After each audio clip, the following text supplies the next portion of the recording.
right, guys, it's time for our third storyteller. Big round of applause for Ava, everybody.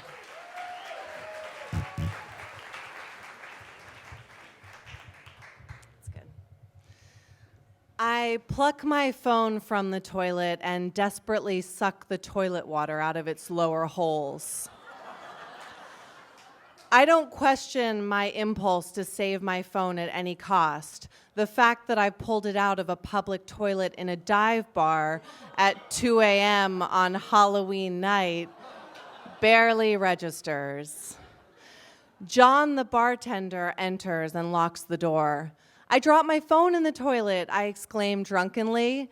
He doesn't seem to understand or care. Instead, he grabs me around the waist and pushes me up against the wall, kissing me, his hand traveling up my dress and starts digging around inside my tights. It's then that I remember the bandages. Earlier that morning, I preemptively went to spinning class to detox before retox, as my instructor so eloquently put it. Unused to the incredible amount of friction caused by this particularly heinous form of exercise, I chafed, and the sensitive skin on my inner thighs began peeling off in stinging sheets. I globbed on Neosporin and bandaged the area, vowing not to let any man anywhere near my vagina tonight.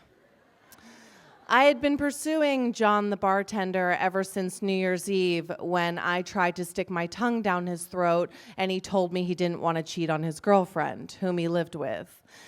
I then proceeded to sex attack him every time I happened to find my way to my local dive, where I would sit behind his register and stare at him like a hungry puppy. Then, on Halloween night, a full 10 months later, I finally broke his resolve. After a long night of licked ears, sucked fingers, grabbed crotches, and other things that would be considered sexual harassment if a man did them to a woman, John first said no and tried to have me bounced out of the bar, and then became like a kidnapping victim with Stockholm Syndrome when I told him I was leaving of my own accord, and he looked genuinely disappointed and asked if I needed to use the restroom before I left. Back in the restroom, I pushed John against the sink and unbuttoned his pants, moving down so I'm squatting on the floor. As I take him in my mouth, I gaze up at the grateful face smiling down at me, and I feel vindicated to know that here in my mouth is proof that monogamy doesn't work. Something I had been trying to convince John for the past 10 months. So he can't see, I reach into my tights and rip off the medical tape and gauze strips covering my wounds and discard them on the floor where they blend in with abandoned bits of toilet paper. Then I stand up, pull down my tights and underwear, turn away from John, and put my hands on the wall, sticking my ass into his crotch. "I can't have sex with you without a condom," he says. Instead, as I stand before him virtually naked, he jerks off to completion on the dirty bathroom floor.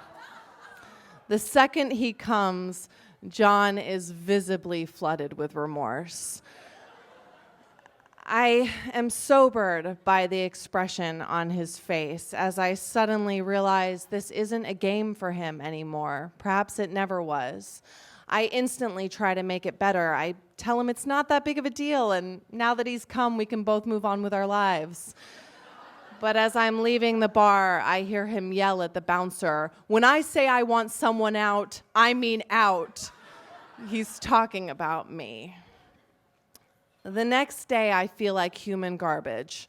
I drag my ass to therapy and tell my therapist that I've seen myself as this agent of change for men in unhappy relationships. And I don't know why I continue to cast myself in this role. "That's a very mature question you're asking," she says. "As an adult, you know you're a fucking baby when an older woman tells you you're being very mature." She says that it seems I'm outgrowing this previous version of myself, this old idea I've had about who I am. I think about letting go of this person who throws herself at men in relationships whom she's decided aren't happy. I think about the dual power and loneliness of being the other woman. I wonder who will take her place. Thank you.